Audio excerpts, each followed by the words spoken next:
चलते हैं फिर से। जो रनिंग कंटेनर है, ओके, चलो डिफरेंट टॉपिक है, इसका कोई हमारे दूसरे प्रैक्टिकल से कोई रिलेशन नहीं है। ओके, अब ये कंटेनर्स क्या होता है, पहले इस कंसेप्ट को हम समझ लेते हैं। तो जस्ट और भी पीपल ज्वाइन हो रहा है, जस्ट अ मिनट। ठीक है, तो कंटेनराइजेशन। अब कंटेनर क्या है, सबसे पहले हमें कंटेनर को समझना है, फिर आगे के कंसेप्ट को समझ लेते हैं। तो मैं इसको फुल स्क्रीन करता हूँ। तो running container in Linux operating system. अब ऑनलाइन यूजर्स मुझे पहले ही इन्फॉर्म कर दो, आपको कुछ आइडिया है कंटेनर क्या होता है, पहले कुछ सुना है ऐसा कुछ है तो जो भी आपको पता है कंटेनर के बारे में।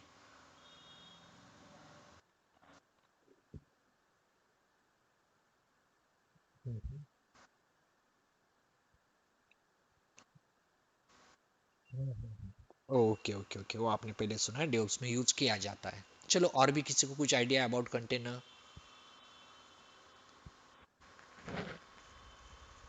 चलो, बाकी लोगों को कोई शायद ज़्यादा आइडिया नहीं इसके बारे में। तो हम टॉपिक को शुरू करते हैं, पहले कंटेनर होता क्या है समझ लेते हैं। अब देखो, कंटेनराइजेशन, जैसे आपको वर्चुअलाइजेशन पता है, हम यहाँ पे लिनक्स को जो यूज़ कर रहे हैं वर्चुअलाइजेशन पे। तो वर्चुअलाइजेशन ना होता तो हमें फिजिकल सिस्टम पे ही ओएस को इंस्टॉल करना पड़ता। बट ये वर्चुअलाइजेशन के कारण हमारी जो डेली की टास्क है वो बहुत इजी हो गई है। मतलब हम बहुत इजीली हमारे फिजिकल हार्डवेयर को शेयर कर पाते हैं वर्चुअलाइजेशन से विद वर्चुअलाइजेशन ऑपरेटिंग सिस्टम्स। तो जो भी हम ओएस करते हैं, हाइपरवाइजर वहाँ पे यूज होता है जब हमारी ओएस यहाँ पे शेयर होती है। तो मतलब ओएस पे जो हार्डवेयर शेयर होता है वो हाइपर वी के थ्रू होता है। ठीक है, अब इंट्रोडक्शन टू कंटेनर। कंटेनर है क्या, अब पहले इस कंसेप्ट को समझते हैं फिर प्रैक्टिकल पे चलते हैं। तो Linux containers can be a thought of light weight alternative to virtualization. ये एक अल्टरनेटिव माना जाता है, किसके लिए? टू वर्चुअलाइजेशन के लिए। ओके, तो वर्चुअलाइजेशन का ही आप कह सकते हो कोई advance technology. Okay, advance then virtualization market में आया है, जिसे हम कंटेनर कह सकते हैं, या इसे कंटेनराइजेशन कहा जाता है। जैसे वर्चुअलाइजेशन है, सेम लाइक अ कंटेनराइजेशन। और कंटेनराइजेशन क्या है? Thought of light weight. ये लाइट वेट है, हमारा वर्चुअलाइजेशन हेवी वेट है। ओके, समझते आगे। In virtualize environment, virtual machine create and that contain and run entire guest operating system. अब हमने वर्चुअलाइजेशन में बहुत बार ऑपरेटिंग सिस्टम को स्टार्ट किया है। जब आप वर्चुअलाइजेशन करोगे तो आपकी वर्चुअलाइजेशन में ओवरऑल फुल ऑपरेटिंग सिस्टम की एक कॉपी होती है, जिसे हम ऑपरेटिंग सिस्टम कहते हैं, और फिर हम उसे रन करते यूज करते हैं। The virtual machine, it run it run on top of the environment as a hypervisor that manage access physical resources of the host system। तो जो हमारी फिजिकल ऑपरेटिंग सिस्टम है उसकी ही रिसोर्स को वर्चुअलाइजेशन यूज करता है with help of hypervisor technology. तो जो हमारा हाइपरवाइजर है वही हमारे फिजिकल हार्डवेयर को इन वर्चुअलाइजेशन शेयर करता है। So container work by using concept refer to a kernel sharing which takes advantage of the architectural design of Linux and Unix based operating systems। तो देखो, जो हम यहाँ पे कंटेनर यूज करेंगे वो वर्चुअलाइजेशन को अल्टरनेटिव है। सेकेंड बात यहाँ पे ये समझ में आ रही है कि ये लाइट वेट है। जो हमारे वर्चुअलाइजेशन था वो हेवी वेट कहलाता है, ये लाइट वेट है। मतलब ये आपके हार्डवेयर पे कम से कम लोड पे स्टार्ट होगा, ज़्यादा हार्डवेयर को यूटिलाइज नहीं करेगा। और कंटेनराइजेशन जो है वो हार्डवेयर को शेयर तो करता है like virtualization, but virtualization utilize करता था हाइपरवाइजर को। ये जो कंटेनराइजेशन ये यूज करता है कर्नल को। कर्नल कहाँ पे होता है? तो हमारी ओएस में होता है। तो हमारी हर यूनिक्स या लिनक्स ऑपरेटिंग सिस्टम में कर्नल होता है, वही कर्नल कंटेनर को हार्डवेयर शेयर करता है, ऐसे आप समझ लो। तो इसको जो भी रिसोर्स चाहिए कंटेनर को वो कर्नल से शेयर करता है, और वर्चुअल को जो कुछ चाहिए वो हाइपरवाइजर से शेयर करता है। दोनों का पहला ये डिफरेंस क्लियर कर लो। तो आप ये कह सकते हो कि वर्चुअल मशीन जो है हाइपरवाइजर के थ्रू जो भी रिसोर्स चाहिए वो लोकेट कर लेता है, बट कंटेनर को जो भी रिसोर्स चाहिए वो कर्नल से लेता है, कर्नल ओएस में होता है, तो आप कह सकते हो ये ओएस लेवल वर्चुअलाइजेशन है या कंटेनराइजेशन है। तो ओएस लेवल पे शेयरिंग होता है, यहाँ पे हार्डवेयर लेवल पे होता है। Next, Y container. कंटेनर क्यों आया? जब वर्चुअलाइजेशन मार्केट में तो चल रहा था। So the main advantage of container is that they required considerable less resources overhead than virtualization and many other container instances to be run simultaneously on single server, and it can be standard and stop rapidly efficiently responses demand levels of container run natively on host operating systems and provide a level of performance that cannot be matched by virtual machine. तो यहाँ पे कहा गया है कि container का जो main advantages है वो ये है, ये लेस रिसोर्स पे वर्क कर सकता है, आपके फिजिकल इन्वायरमेंट पे कोई इसका ओवरहेड नहीं होता है। जैसे आप एक या दो वर्चुअल मशीन रन करने के बाद हमें एक्सपीरियंस आया कि हमारा फिजिकल सिस्टम का रिसोर्स टोटली बिजी हो गया है, फिजिकल सिस्टम चल ही नहीं पा रहा है क्योंकि उस पर हेवी लोड है। आपने दो वर्चुअल मशीन रन कर दिए 2-2 GB के साथ, फिर फिजिकल पे 4 GB रैम थी, 4 तो उसको चाहिए, 2 आपने इधर दे दी। अब थर्ड ओएस स्टार्ट करने के बारे में आप सोच ही नहीं सकते। But if you are using containerization that it allow you can run multiple container instances simultaneously on single server. जहाँ पे मान लो अभी 2 लिनक्स चल रही है हमारी, वहाँ पे इनसाइड द कंटेनर, यहाँ पे हम वर्चुअल मशीन में कर दे, यहाँ पे कंटेनर में वो इसको रन करेंगे। तो इन कंटेनर मैं साइमल्टेनियसली 5 लिनक्स को भी रन कर दूं, फिर भी मेरे फिजिकल पे इतना लोड नहीं आएगा जितना लोड 2 वर्चुअलाइजेशन ने डाला था या 2 वर्चुअल मशीन ने डाल दिया था। सो ये बहुत ही लाइट वेट कंसेप्ट है। सेकेंड, किसी भी कंटेनर को स्टार्ट करना स्टॉप करना बहुत ही फास्टर है, इसका रिस्पॉन्स फास्ट है।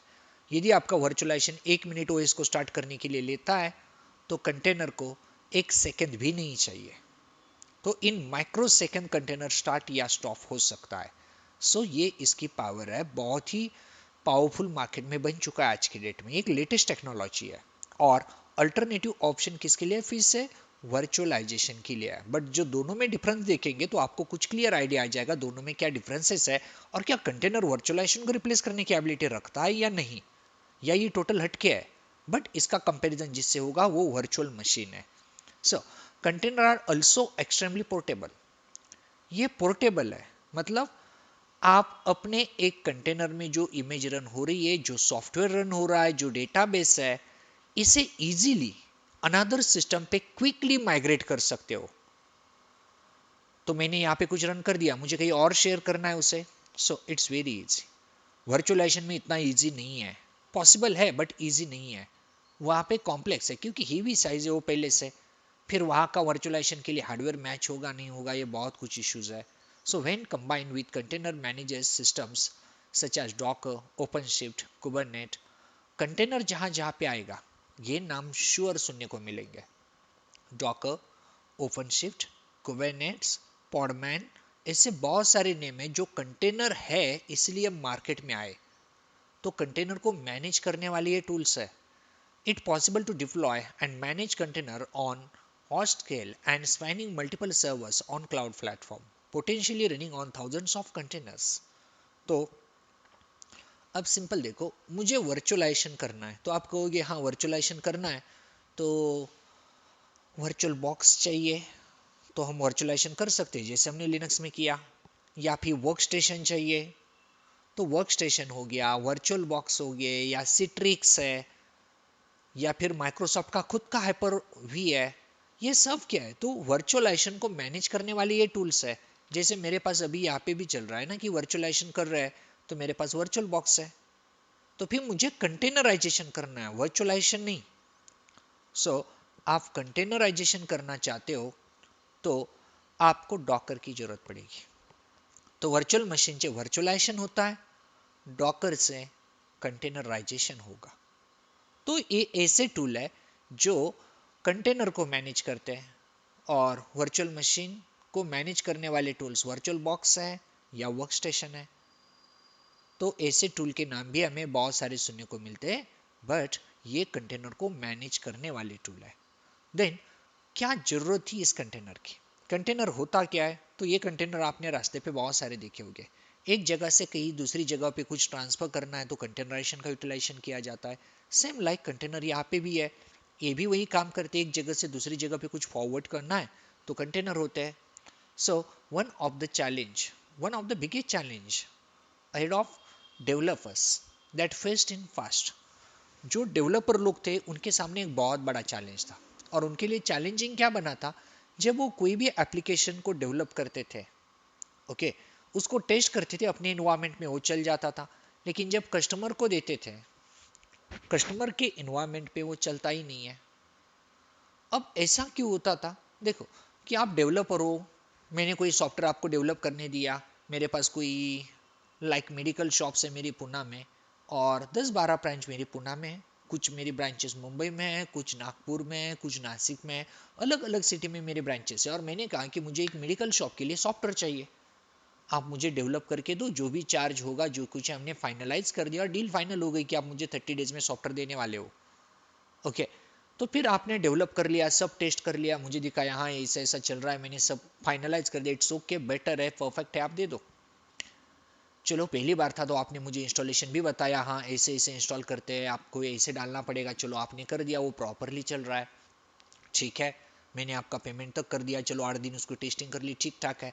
जब मैंने दूसरे मेरे शॉप पे चलाया, फिर पता चलता है वहां पे तो सॉफ्टवेयर चल ही नहीं रहा है, मैंने तो सबको एक्सपेक्ट करके लिया था ये आपसे, अब चल ही नहीं रहा है तो करूंगा क्या, आपके पास ही आना पड़ेगा, मुझे दूसरा कौन हेल्प कर सकता है कि डेवलपर आपने ये क्या दे दिया, ये तो चल ही नहीं रहा है।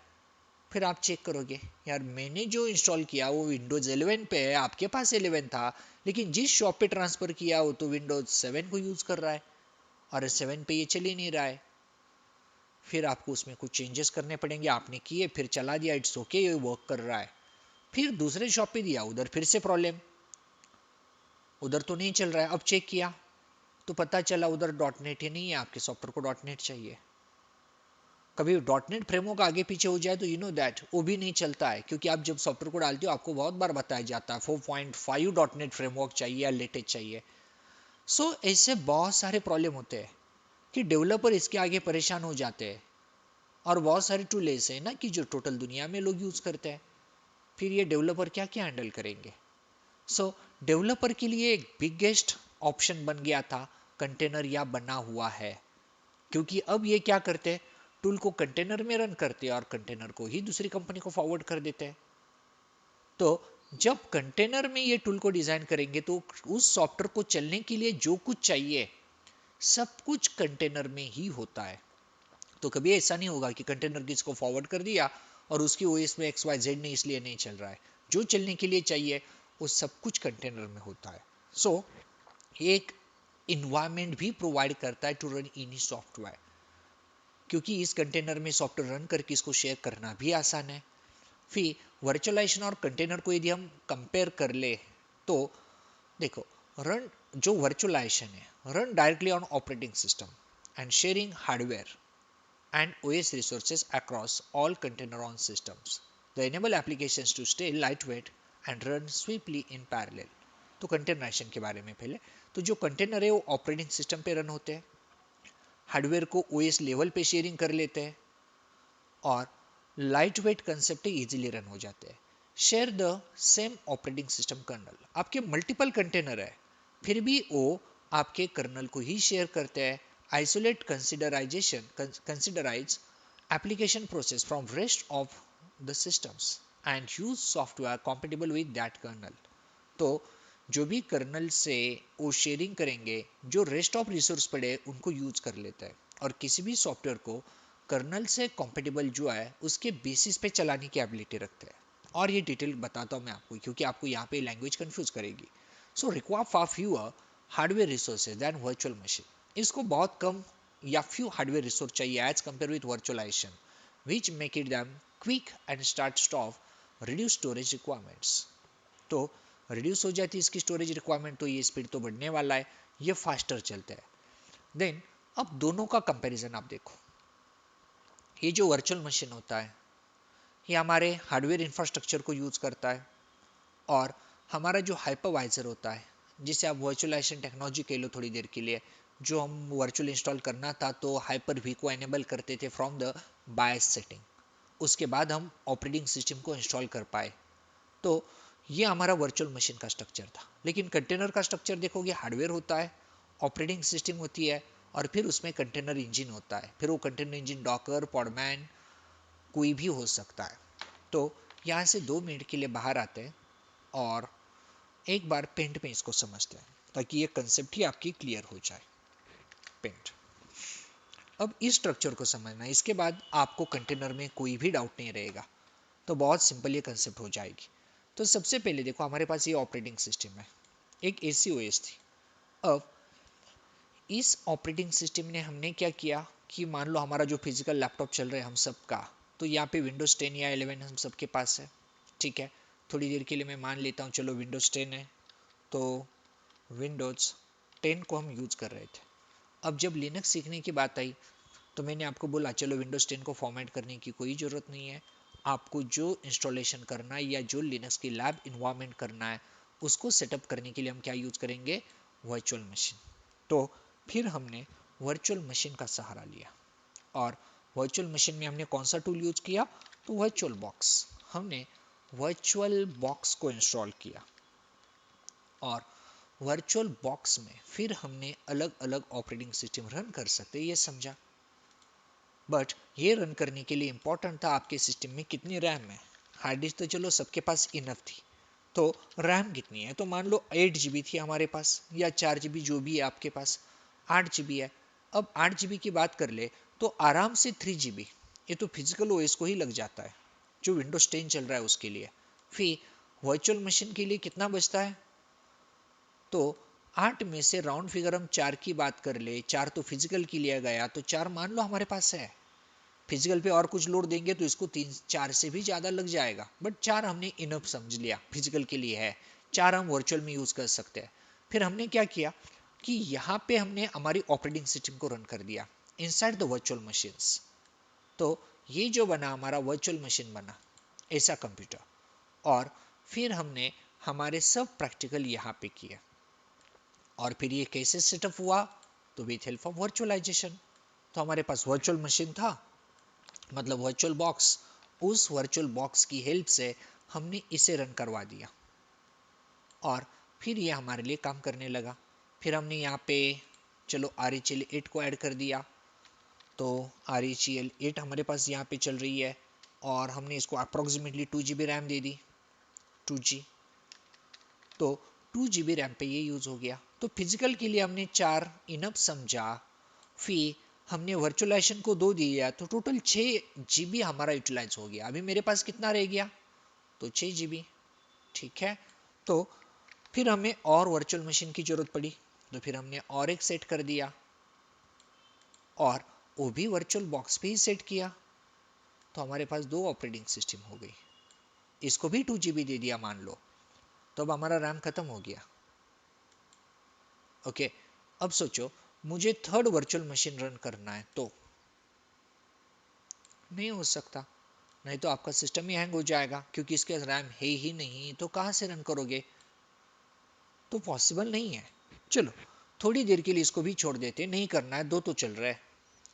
अब यहाँ पे देखो कि जो हमारा काम चल रहा है एक्चुअल, हमने 2 GB दिया, तो 2 GB ये फुली यूज नहीं करता है, 800-900 MB पे रन हो जाता है। ओके, और आपको देखना भी है, तो चलो हमारे पास तो वर्चुअलाइजेशन पहले से है ना, तो स्टार्ट कर देते हैं वर्चुअल मशीन या हमारी ऑपरेटिंग सिस्टम एंड स्टार्ट। तो जब हम इसको स्टार्ट करेंगे, तो हमें पता है नियर अबाउट ये 2 GB यूज करने वाला है। तो देखते ही कितनी मेमोरी दिखाता है।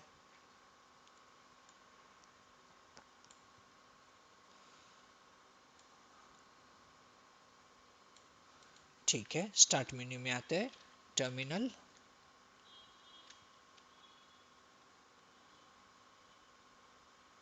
और चेक करते हैं फ्री स्पेस हैपन एम।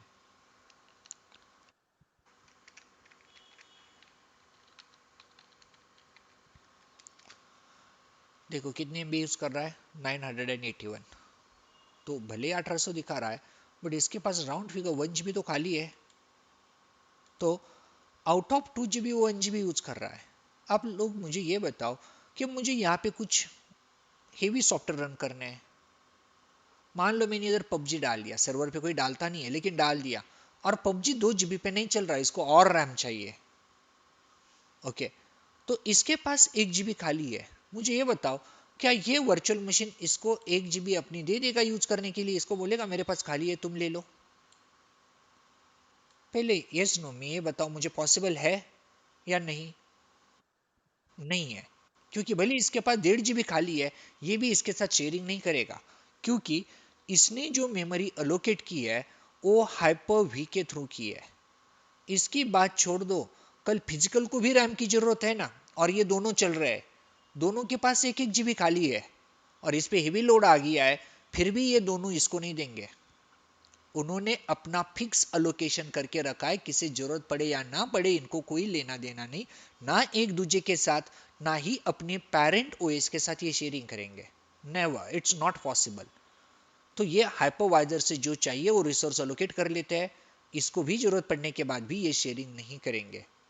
ये बाय बेसिक वर्चुअलाइजेशन की कंसेप्ट है। अब थर्ड ओएस रन करना पॉसिबल नहीं है, रन करेंगे तो इसमें से एक को बंद करना पड़ेगा, ठीक है। फिर ये वर्चुअलाइजेशन को रहने देते ऐसे ही। अब मार्केट में जो नया आया वो तो कंटेनराइजेशन है। अब चलो कंटेनराइजेशन में क्या होता है, क्या डिफरेंसेस है इसमें, ये समझते हैं। तो अब ये और एक सिस्टम, मान लो यहाँ पे हमारे पास एक ऑपरेटिंग सिस्टम चल रही है, ओके, और ये जो ओएस चल रहा है वो हमारा फिजिकल सिस्टम पे। तो थोड़ी देर के लिए हम यहाँ पे मान लेते हैं किसी ने फिजिकल पे ही RH8 को डाल दिया है, जैसे हमने इधर विंडोज 10 को डाला था। RH8 red hat enterprises Linux 8 version चल रहा है, और ये RH8 रनिंग है, इसके पास भी उतनी ही रैम है जितनी हमारे पास थी 10 के पास, तो रैम इसके पास भी 8 GB की है, ठीक है। अब यहाँ पे आप देखोगे तो फिजिकल पे मैंने 10 क्यों नहीं रखा, क्योंकि मैं एग्जांपल देते वक्त 10 का दे सकता था ना। तो कंटेनराइजेशन जो है, it is specially design for Linux और यूनिक्स ऑपरेटिंग सिस्टम। विंडोज के लिए कंटेनराइजेशन डेवलप हुआ भी नहीं है, ना ही वो परफेक्टली विंडोज इन्वायरमेंट पे काम कर पाता है। ये जो डेवलप किया गया for the Linux operating system, क्योंकि कंटेनर शेयर किससे करता है रिसोर्स? कर्नल से। कर्नल इधर होता ही नहीं है विंडोज वालों के पास, कर्नल तो लिनक्स में होता है। सो ये कर्नल से शेयरिंग करता है, नॉट अ हाइपरवाइजर। तो अब यहाँ पे हम क्या करेंगे, तो यहाँ पे हम कंटेनर को रन करेंगे। इधर जैसे वर्चुअल मशीन थे, इधर कंटेनर होंगे, कंटेनर। बट ये कंटेनर को मैनेज कौन करेगा? तो इधर होगा पॉडमैन, या फिर इंस्टेड ऑफ पॉडमैन आप यहाँ पे यूज कर सकते हो डॉकर। इनके नाम सुनने को मिलेंगे, और ये भी ज्यादातर आपने डेव्स में ही सुने होंगे, डॉकर या पॉडमैन या कुबरनेट या ओपन शिफ्ट कंसेप्ट। ये सब आपको मिलेगा ओके इन डेव्स, क्योंकि ये जो टूल्स है ये कंटेनर को मैनेज करने वाले। इधर तो वर्चुअल बॉक्स था या फिर वर्क स्टेशन है, इधर पॉडमैन होगा। ओके, ये कंटेनर कोड को मैं हटा देता हूँ क्योंकि ये स्पेस इनफ नहीं पड़ रहा है, ठीक है। कुछ खाली हो गया तो यहाँ पे ठीक ठाक लगेगा, इट्स ओके। तो ऐसे टूल हम यहाँ पे यूज करेंगे, और फिर हमें जो ऑपरेटिंग सिस्टम रन करनी है वो इसमें रन करेंगे, जैसे इधर वर्चुअल मशीन पे करते थे, इधर कंटेनर में रन करेंगे। और फिर हमारी जो ऑपरेटिंग सिस्टम है वो यहाँ पे रन होगी। मान लो ये हमारी पहली ओएस है, फर्स्ट ऑपरेटिंग सिस्टम, तो आप इसे यहाँ पे रन करोगे। फिर आपको जो ओएस चलानी है वो चला दो, इट्स योर चॉइस। तो मान लो फिर से मैंने यहाँ पे डिसाइड किया मैं RH8 को चलाऊंगा, ठीक है। तो ये रेड हैट इंटरप्राइजेस लिनक्स 8 है। अब इसको रैम कितने देंगे, तो इसको रैम कितनी देनी है ये आपसे कभी नहीं पूछेगा। जब आप इसको रन करोगे ये खुद अपने आप रन हो जाएगा, रैम के बारे में आपसे कोई भी क्वेश्चन नहीं किया जाएगा। जब वर्चुअल मशीन को सेट करते थे, पहले रैम, पहले हार्ड डिस्क, लोकेशन, सब कुछ हमें देना था। यहाँ पे आप कुछ भी नहीं दोगे, जो करना है वो डॉकर पॉडमैन वो लोग देख लेंगे, आपको इससे कोई लेना देना नहीं। फिर ये रैम कितनी लेगा, तो रैम जितनी चाहिए इसका कर्नल उसे दे देगा। मतलब इसको मान लो 600 MB चाहिए, तो ये कर्नल के पास जाएगा, पॉडमैन डॉकर, और कर्नल से इसको दे देगा। फिर इस पे कुछ लोड बढ़ गया, डोंट वरी, ये फिर से कर्नल से कांटेक्ट करेगा और कर्नल इसे उतनी रैम प्रोवाइड करता रहेगा। फिर मान लो अब ये 800 पे 900 पे जो कुछ चल रहा है, फिर आपने तो और एक वर्चुअल मशीन रन करने का फैसला किया। अब आप तो और एक वर्चुअल मशीन को सेट करोगे, ठीक है, आपने इधर और एक सेट कर दी, ये भी RH8 पे चल रहा है, इसको भी कितना रैम चाहिए आपसे नहीं पूछा जाएगा, ये कर्नल से ले लेगा। फिर आपको और एक सेट करना है। अब आपने उबंटू का प्लान किया तो आप उबंटू को यूज करो, ठीक है, इंस्टेड ऑफ RH8 हमने इसको हटा दिया और सोचा नहीं यहाँ पे उबंटू चलाएंगे, तो उबंटू रन कर दो, चल सकता है, इट्स योर चॉइस कि आपको उबंटू करना है या आपको सेंटोस करना है। तो आपने ये रन कर दी। रैम कितना चाहिए वो कर्नल देख लेगा कितना उसको देना है, आपसे वो भी नहीं पूछा जाएगा। आप यहाँ पे और भी रन करना चाहोगे, पॉसिबल है। और मान लो आपने और एक रन करने का फैसला किया, आपने सोचा अभी तो मैं कोई सॉफ्टवेयर को ही कंटेनर में चला दूं सीधा बिना ऑपरेटिंग सिस्टम के, सो इट्स पॉसिबल, कंटेनर वो भी कर सकता है।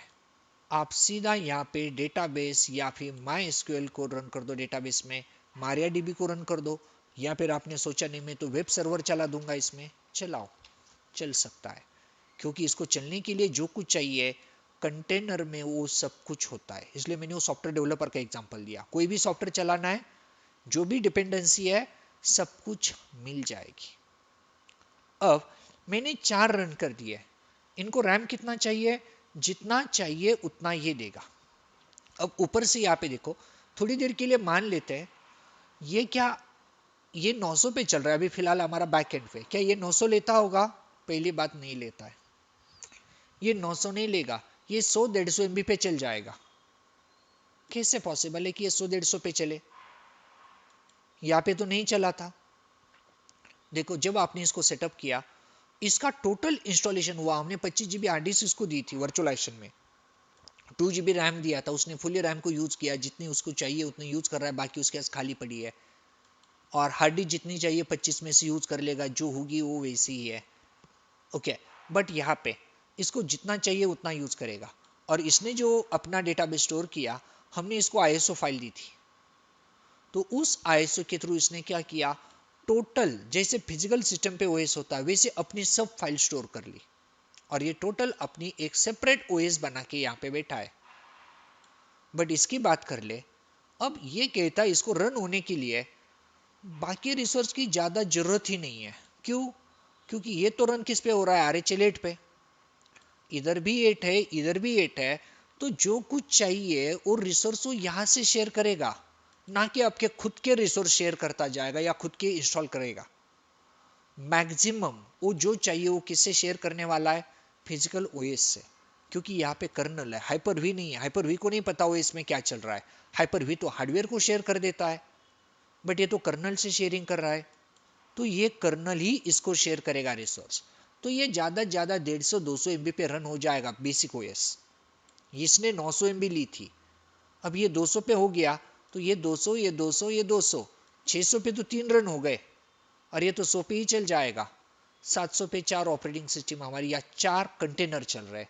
इधर कहोगे तो आप कहोगे 2 VM चल रही है, पहला वर्चुअल मशीन ये दूसरा वर्चुअल मशीन, ये कंटेनर है, पहला कंटेनर दूसरा कंटेनर ये तीसरा कंटेनर ये चौथा कंटेनर, और चारों कंटेनर अब तक जो यूज कर रहे हैं 700 MB रैम। कल जाके इसमें कुछ हेवी सॉफ्टवेयर डाल दिया तो इसको जो रैम चाहिए वो फिर से कर्नल के पास जाएगा, और इन्होंने कोई एलोकेट करके रखा ही नहीं है, जो कुछ है वो पेरेंट OS के पास है, तो इसको जो चाहिए वो तो अपने पेरेंट OS से मतलब कर्नल से मांग लेगा, तो कर्नल इसे दे देगा, खाली है तो, नहीं है तो नहीं दे सकता। बट इतना लोड ये ले ही नहीं रहे ना, तो 3 चल रहे तो 700 MB पे मांगने दो इसे, 1 GB और मांगने दो, फिर भी फर्क नहीं पड़ता, ये दे सकता है, क्योंकि 4 GB इसके पास खाली है, 4 फिजिकल ने ले लिया, एक से एग्जाम्पल जैसा देखो, इसने 4 लिया था इसने भी 4 लिया, ऐसा समझते हैं, फिर भी हमारे पास 4 GB खाली है, और एक्चुअली इसको 4 GB नहीं चाहिए, जो भी खाली है ये इसके साथ शेयरिंग फिर भी कर सकता है, ये नहीं कर सकता, इसके पास बहुत सारी खाली है और इसको चाहिए, नहीं देगा। इसने 2 GB बोली थी, 2 GB इसको दे दिया, ऊपर से इसको कुछ नहीं मिलेगा, ना ही ये अपनी खाली ओएस इसको दे पाएगा। आप इन दोनों को समझना है ना, ऐसा समझ लो, जो आपकी फैमिली होती है ये एक डिस्ट्रीब्यूटेड फैमिली है। मतलब ये पापा है विंडोज 10 और ये इनके 2 बेटे हैं। अब इनके शादी के बाद ये डिवाइड हो गए और फिर इनको जो कुछ चाहिए था टोटल प्रॉपर्टी को बीच में बांट लिया इन्होंने। थोड़ा बहुत था वो पापा के लिए रखा, कम से कम खा पाए जी पाए इतना इनके पास है, और जो कुछ थी प्रॉपर्टी इन दोनों ने बांट ली। और जब भी कोई डिवाइड होता है अच्छे तरीके से नहीं होते, टोटल फाइट करके होते हैं। और डिवाइडेशन के बाद तो ऐसे बन जाते हैं कि दुनिया में इसका सबसे बड़ा दुश्मन ये पास वाला है, उसका ब्रदर है। ओके, अब इनकी हालत ऐसी है, कल जाके इसको कुछ भी चाहिए ना, पापा से नहीं मांग सकता, पापा के पास कुछ छोड़ा ही नहीं है। ये इससे तो गलती से भी नहीं मांगेगा क्योंकि वो देने वाला भी नहीं है और इससे उसे जमती भी नहीं है।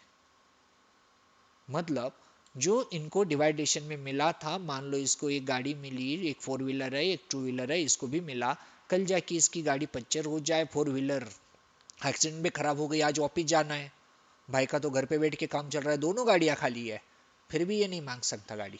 पैदल जाएगा, ऑटो से जाएगा, लेकिन ये नहीं देगा। फिर फायदा क्या एक साथ रहने से इनका? फिर भी एक ही ओएस पे दोनों जिंदा है, ना पेरेंट को सपोर्ट कर रहे हैं ना पेरेंट इनको सपोर्ट कर रहा है। ये डिवाइडेशन फैमिली है। बट इनका ऐसा नहीं है, जो कुछ कंट्रोल है वो कर्नल के पास है, पेरेंट सबको हैंडल कर रहा है। सब जो गाड़ियां इनके पास है, इनके पास दोनों ने डिवाइड कर ली थी, इनके पास ऐसा नहीं है जो कुछ है पेरेंट के पास रखा है। इसको ऑफिस जाना है तो पापा से बोलेगा मुझे गाड़ी दे दो, पापा मतलब कर्नल, कर्नल इसको दे देगा। तो ये फुली शेयरिंग करते हैं, जो नहीं चाहिए वो पापा के पास होगा। अब रही बात इसको चलना है, तो ये ज्वाइंट फैमिली है। जब ज्वाइंट फैमिली है तो इनके जैसा नहीं होगा, इसका किचन अलग है, इसका किचन अलग है, इसका टीवी अलग है, इसका टीवी अलग है, इसका गैस अलग है, इसका गैस अलग है। नहीं, यहाँ पे तो सब पेरेंट के साथ चल रहा है। इसको कुछ भी करना है पापा है, गैस यूज करना है किचन पापा के पास है, उसी पे ये काम चला लेगा। हर किसी के अलग नहीं होंगे किचन्स। तो यहाँ पे किसी ओएस को चलना है तो हर सॉफ्टवेयर को अलग नहीं रखेगा। ये तो कर्नल सीधा ओएस चलने के लिए जो कर्नल होता है वो पेरेंट का यूज कर लेगा, फिर भी एक सेपरेट ओएस को यहाँ पे रन कर देगा। ये पावर वर्चुअलाइजेशन में है, इसलिए ये लाइट वेट बने हुए हैं। जो चाहिए वो पेरेंट से लेंगे। और कुछ ऐसी चीज है, अब जो चाहिए वो पेरेंट के पास भी नहीं है, पेरेंट भी इनको नहीं दे पा रहा है क्योंकि पेरेंट के पास है ही नहीं। फिर डोंट वरी, ये जो पॉडमैन है डॉकर है, ये सामने आएंगे। किसी भी कंटेनर को स्टार्ट करना है पॉडमैन डॉकर कर सकते हैं, किसी को स्टॉप करना है ये करेंगे। कर्नल को सॉरी, किसी भी कंटेनर को किसी भी चीज की जरूरत है ये फुलफिल करेंगे। फिर इनको कौन देगा? इनको देने वाला एक सेंट्रलाइज सर्वर होता है, जैसे हम कहते हैं इट्स क्लाउड बेस्ड आर्किटेक्चर। ये क्लाउड पे सेटअप है। इससे आप जान पाओगे, आपने यदि नाम सुने हैं तो रेड हैट रजिस्ट्री है, रेड हैट रजिस्ट्री, या फिर क्वे है, क्वे.io, या इन दोनों के नाम नहीं सुने हैं तो इसका नाम 100% सुना होगा। Okay, so just a minute. Docker hub, Docker hub या इसे docker.io नाम से जाना जाता है। फिर ये है क्या? ये सेंट्रलाइज क्लाउड बेसिस पे सर्वर्स है, एक सेंट्रलाइज। अब समझो मुझे यहाँ पे कुछ भी रन करना है, मैं पॉडमैन से कहता हूँ यहाँ पे मैं वर्चुअल मशीन में जाऊँगा, पहले आईएसओ इमेज को लूँगा और फिर उसे रन करवाऊँगा यहाँ पे खुद क्रिएट करके। बट मान लो यहाँ पे मुझे RHEL8 को चलाना है, उबंटू को चलाना है, मुझे कुछ नहीं करना है, just I am give order to Podman, Podman run RHEL8। अब ये RHEL8 की आईएसओ भी मेरे पास नहीं है और मैंने बोल दिया पॉडमैन RHEL8 को रन कर दो या पॉडमैन रन उबंटू। अब कहाँ से और कैसे? डोंट वरी, आपको कुछ नहीं करना है, सब कुछ पॉडमैन देख लेगा कि आईएसओ फाइल आपके पास नहीं है सिस्टम में, तो उसे पता है आईएसओ कौन देगा, तो ये लोग मार्केट में खड़े हैं। आपको इसका पाथ भी बताने की जरूरत नहीं है, ये खुद जाएगा वहां से इमेज को पुल करके लाएगा, आपके लिए इमेज को रन करके सीधा कंटेनर आपके सामने होगा। आपको कुछ भी नहीं करना है। उसको चलने के लिए क्या चाहिए क्या नहीं चाहिए, कौन सी डिपेंडेंसीज है, पॉडमैन, ये सेंट्रल हब और आपका कंटेनर तीनों मैनेज कर लेंगे। आपको कुछ नहीं करना है, ये उनकी रिस्पॉन्सिबिलिटी। मतलब अभी समझो, आपको आरएचएल8 रन करना है वर्चुअलाइजेशन में और मुझे करना है कंटेनर में। आपको जितना वर्चुअल मशीन इंस्टॉल करने के लिए टाइम लगेगा ना, और उसके बाद जो आईएसओ फाइल डाउनलोड करनी है उसको टाइम लगेगा, फिर उसका सेटअप बना के इंस्टॉलेशन करना है वो टाइम लगेगा, उसमें से तो मैं इधर 50 container at a time run कर दूं, फिर भी आपका एक वर्चुअल मशीन सेटअप नहीं हो पाएगा। इतना फास्टर ये है। तो ये इसलिए मार्केट में बहुत ही पॉपुलर बन चुका है और इसे माइग्रेट करना आसान है। अब यहाँ पे नेक्स्ट बात को एक समझो, जो सबसे इंपॉर्टेंट आपके लिए कंटेनर का यूसेज आपको समझ में आएगा। अब ये तो समझ में आया दोनों में क्या डिफरेंस हो रहा है। ये हार्डवेयर लेवल पे शेयरिंग करता है, ये ओएस लेवल पे कर लेता है कर्नल से। ये कोई भी फिक्स रिसोर्स को अलोकेट नहीं करता, ये फिक्स रिसोर्स अलोकेट करने में बिलीव करता है। ये लाइट वेट है, ये हेवी वेट है। स्टार्ट स्टॉप करना फास्टेस्ट है, ये हेवी लोड है तो ये स्लोअर चलेगा। ओके, कर्नल लेवल पे शेयरिंग है, हाइपरवाइजर लेवल पे शेयरिंग होती है। डिपेंडेंसी का कोई भी हेडक एज एडमिनिस्ट्रेटर को नहीं है, यहाँ पे सब कुछ मैनेज एडमिनिस्ट्रेटर को ही करना है। इसके अलावा बहुत सारे हैं। ये डिजाइन किया गया विंडोज लिनक्स ऑल प्लेटफॉर्म के लिए। ये स्पेशली अभी तो पॉपुलरली चलता है only on Linux Unix platform. Feature में जाके विंडोज के लिए बन सकता है, बट डेवलपर भी जानते हैं विंडोज पे ये कभी पॉपुलर नहीं हो पाएगा, क्योंकि बहुत सारे रीजंस है जो विंडोज में इसको दिक्कत बना हुआ है, आसान नहीं बन पा रहा है विंडोज पे रन करना। ये कर सकते हो कि आप फिजिकल विंडोज रखोगे, इस पे वर्चुअल करोगे और वर्चुअल पे जो चल रहा है इस पे कंटेनर कर दोगे। It's possible, but that physical Windows पे इसको यूज करना कोई बेटर ऑप्शन नहीं है, ना ही कोई रिकमेंडेड करता है। ओके, शायद विंडोज 11 के लिए कंटेनराइजेशन सपोर्टेबल भी हो जाए, फिर भी लोग यूज नहीं करेंगे। ओके, अब नेक्स्ट देखो, इसको जो डिपेंडेंसी चाहिए वो कौन सॉल्व करेगा। ये जो कुछ चाहिए सब कुछ यहाँ से ओपन सोर्स रजिस्ट्रीज है, यहाँ से सब कुछ मिल जाता है। कोई भी ओएस चलानी है, मैं सिर्फ पॉडमैन डॉकर से कह दूंगा XYZ मुझे चाहिए, वो यहाँ से लेगा। मुझे सेंट ओएस चाहिए, कहाँ से मिलेगी क्या कुछ नहीं करना है, ये यहाँ से लेके आएगा और ये रन हो जाएंगी। तो इतना इजी ऑफ यूसेज इसका है। फिर इसके लिए कौन से सॉफ्टवेयर चाहिए क्या चाहिए सब कुछ अभी हम यहाँ पे देख लेंगे, तो कैसे ये सब सेटअप करना है। ओके, तो जो हम करेंगे ये सब होगा कंटेनराइजेशन, नॉट अ वर्चुअलाइजेशन। ये कंटेनराइजेशन है, ये था जो हमने अब तक रेड हैट चलाने के लिए किया था, ये वर्चुअलाइजेशन। कंटेनर को मैनेज करने के लिए पॉडमैन डॉकर जैसे टूल है, वर्चुअलाइजेशन को मैनेज करने के लिए वर्चुअल बॉक्स या फिर वर्क स्टेशन जैसे टूल है। Light weight, heavy weight. अब फिर से 2 मिनट के लिए आ जाओ नोट्स पे। अब आपको ये ज़्यादा कंफ्यूज नहीं करेगा। ये लाइट वेट है, ये हेवी वेट है। लिमिटेड परफॉर्मेंस देता है, नेटिव परफॉर्मेंस है क्योंकि फिजिकल ओएस को सब कुछ शेयर करने की एबिलिटी रखता है। Each VM run on its own OS. Her VM में अपनी ओन ओएस होती है। यहाँ पे all container share host OS, host OS को ही शेयर कर लेंगे। हार्डवेयर लेवल पे वर्चुअलाइजेशन होगा, ओएस लेवल पे वर्चुअलाइजेशन होगा। स्टार्टअप टाइम मिनट्स में है, स्टार्टअप टाइम सेकेंड्स में है। जो चाहिए वो मेमोरी अलोकेट करके रखता है, कोई अलोकेशन होता ही नहीं है। जो चाहिए वो कर्नल से शेयर होता है। खुद का सब डेटाबेस इंफॉर्मेशन फाइल सेपरेट रखता है। It's a fully isolated. But heavy weight तो बन गया, दैट्स वाई।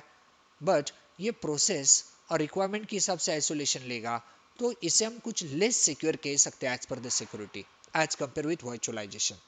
बट आज की डेट में ये पॉपुलर है। अब देखो, इसको माइग्रेट करना आसान है। अब आप आज की डेट में ये देखो कि फॉर एग्जाम्पल मुझे एक सर्वर को सेट करना है, जस्ट एक सर्वर, और RHEL8 चाहिए। इसमें मान लो अपाचे वेब सर्वर चाहिए और वहाँ पे मैंने वेब होस्टिंग कर दी है। अब मेरे होस्टिंग के जो चल रही मान लो कंटेनर पे, अब मेरे पास जो कस्टमर आते हैं डेली आते हैं 1000 तक लोग, तो मेरा सर्वर कंफर्टेबली काम कर रहा है। बट कल ये 10,000 हो जाए तो मुझे और सर्वर सेटअप करना पड़ेगा, एक्सपेंस उसके लिए बढ़ेगा। चलो ये चलता रहेगा, इट्स ओके। अब फॉर एग्जाम्पल आप यहाँ पे एग्जाम्पल ले लो, लाइक हॉटस्टार है। अब हॉटस्टार वालों की ये हालत है कि आप सोचो इनके पास कितने सर्वर होने चाहिए। कभी कभी इनके पास कोई लोड ही नहीं होता है, ना कोई आईपीएल चल रहा है, ना कोई और फुटबॉल टूर्नामेंट है, ना कुछ है। थोड़े बहुत लोग हैं जो सीरियल कुछ देखने के लिए जाते हैं हॉटस्टार पे, कुछ लोग हैं मूवी नहीं आ जाए तो जाएंगे, तो उसका लोड बढ़ेगा। जब फुटबॉल कप शुरू होगा, वर्ल्ड कप आएगा, तो मान लो आज यदि 10,000 है, तो जिस दिन वर्ल्ड कप का रिलीज हो जाएगा, क्रिकेट का आएगा, फुटबॉल का आएगा, हो सकता है ये वैल्यूएशन 10,000 से सीधा 10 करोड़ भी हो जाए। बट ये जो 10 करोड़ हो गया कब तक रहेगा? एक महीना, या कोई वर्ल्ड कप की फाइनल है तो उस दिन बढ़ेगा, दूसरे दिन फिर से जीरो पे आ जाएगा ये। फिर क्या करेगी हॉटस्टार कंपनी? क्या एक दिन के लिए रेंटल पे सर्वर लेके आएगी?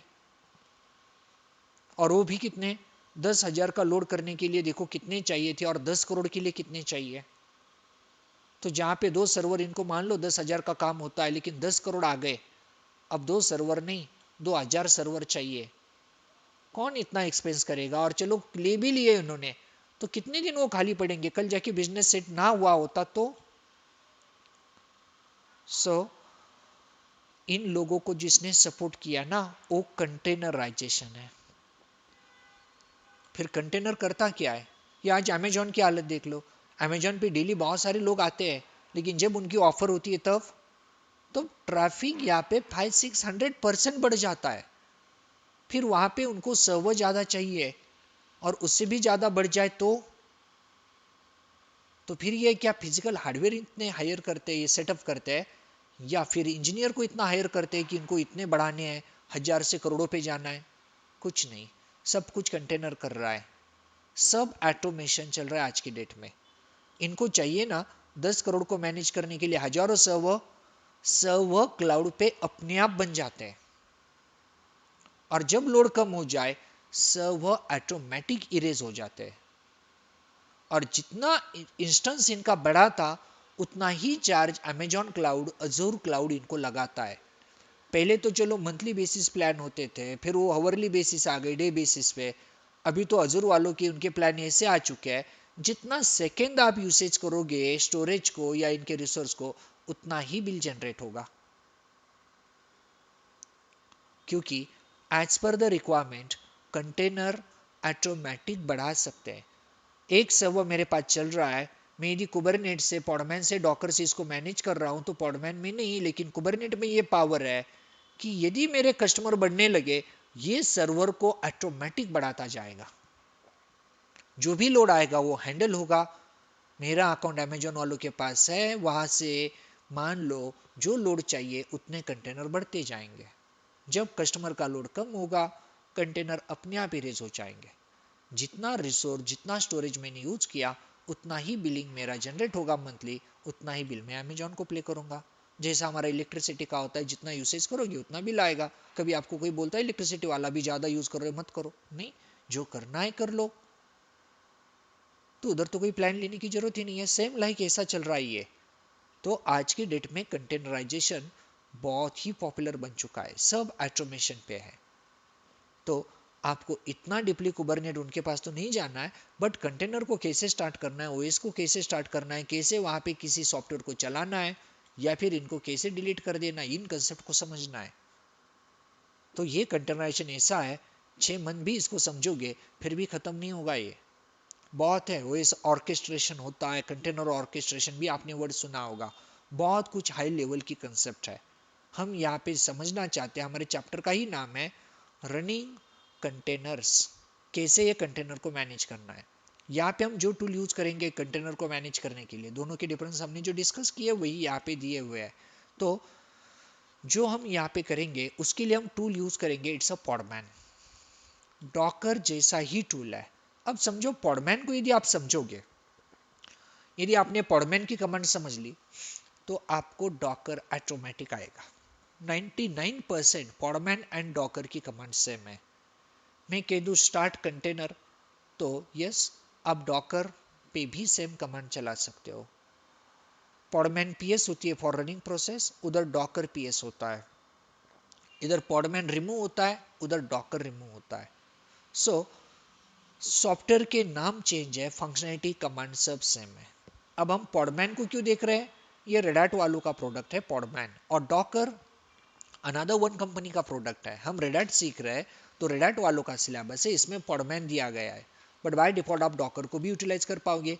आज की डेट में रियलिटी में जो लीडर है कंटेनर को मैनेज करने में सॉफ्टवेयर, वो डॉकर है। जैसे आप वर्चुअलाइजेशन की दुनिया में जाओगे, जो leader company it's a VMware workstation वाले, वो सबसे लीडिंग पे है वर्चुअलाइजेशन को मैनेज करने के लिए। कंटेनर में जो चलता है वो डॉकर है, बट पॉडमैन भी एक पॉपुलर टूल है। जैसे वर्चुअलाइजेशन में वर्कस्टेशन है, but we are go with virtual box. अब वर्चुअल बॉक्स पे सेट करना सीख गए, उसका भी फंक्शन आपको समझ में आ जाएगा। बट यहाँ पे उतना भी डिफरेंस नहीं, ये तो दोनों सिमिलर है, इतने सारे सिमिलैरिटी है पॉडमैन और डॉकर में। तो डॉकर एक लेटेस्ट टेक्नोलॉजी पे डिपेंडेंट है, फुली ऑटोमेशन के साथ है। जो फंक्शनलिटी डॉकर में नहीं मिलेगी वो फंक्शन पॉडमैन के पास है, क्योंकि डॉकर तो बहुत दिन से मार्केट में आया हुआ है। आज ओपन सोर्स कम्युनिटी ज़्यादातर इसे भी डेवलप कर रही है, सो ये बहुत पॉपुलर बन चुका है। तो आप किसी एक को सीख लो, दूसरा ऑटोमेटिक आ जाएगा। सो कभी ये सोचने की जरूरत ही नहीं है कि हम पॉडमैन सीखे या डॉकर, दोनों सिमिलर है, ठीक है। बट हम पॉडमैन के साथ जाएंगे क्योंकि हम रेड हैट को देख रहे हैं। अब रही बात, ये पॉडमैन को सेटअप करना है तो कैसे, और पॉडमैन है क्या? तो पॉडमैन कंटेनर को मैनेज करने वाला एक टूल है, जो डायरेक्टली कंटेनर को स्टार्ट स्टॉप, इसकी प्रोसेसिंग को चेक करना, किसी को अटैच करना, एग्जीक्यूट करना, सब कुछ पॉडमैन करेगा। तो जैसे वर्चुअल मशीन को मैनेज करने का टूल वर्चुअल बॉक्स था, ये पॉडमैन है जो वर्चुअलाइजेशन को मैनेज करेगा, ठीक है। अब ये पॉडमैन को यूज करना है तो स्टेप्स क्या होंगी, कैसे हम पॉडमैन को देखेंगे? तो चलो अब पॉडमैन पे आते हैं, फिर ये थ्योरेटिकल कंसेप्ट क्या है ना देख लेंगे। ये हमारी कंटेनर की इमेज का नाम है, उसका एक्सप्लेनेशन दिया है कैसी इमेज में क्या क्या होता है, और फिर होता है इसका इंस्टॉलेशन प्रोसेस क्या है। चलो अब इसको मैं मिनिमाइज करता हूँ, इसको भी मिनिमाइज करता हूँ, और ओएस को स्टार्ट करता हूँ। इससे पहले आप लोगों का कोई क्वेश्चन है तो ये बताओ। यस, जो हमने डिस्कस किया थ्योरेटिकल में, कोई भी डाउट है, कोई कंफ्यूजन है तो पहले मुझे बताओ।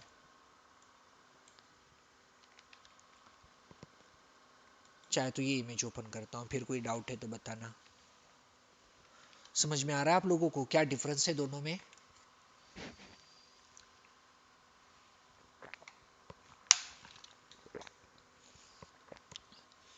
यस, ऑनलाइन लोग करें शुरू, फिर आगे।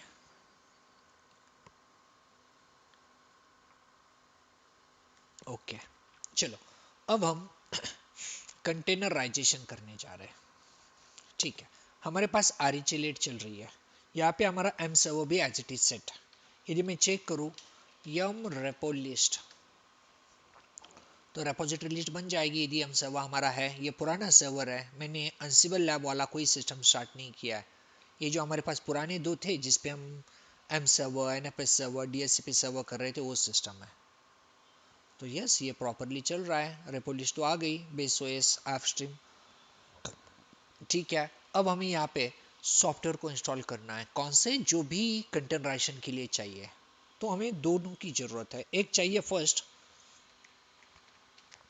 यम इंस्टॉल पॉडमैन, एक पॉडमैन चाहिए हमें, और एंटर करते हैं।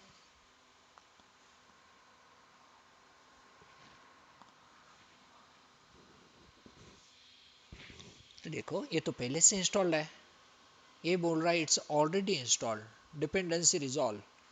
मतलब पॉडमैन हमारी ओएस में इंटीग्रेटेड मिला है, हमें तो बाहर से डालने की जरूरत ही नहीं है। चलो फिर पॉडमैन तो आ गया, फिर और कौन से टूल चाहिए? तो कंटेनराइजेशन के टूल चाहिए।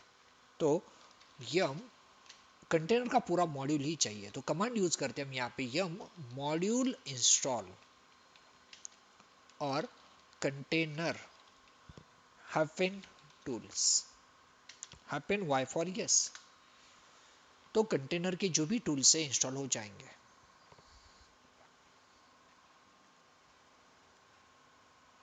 देखो दो टूल दिखा रहा है, OCI अनमाउंट एंड स्कोफियो।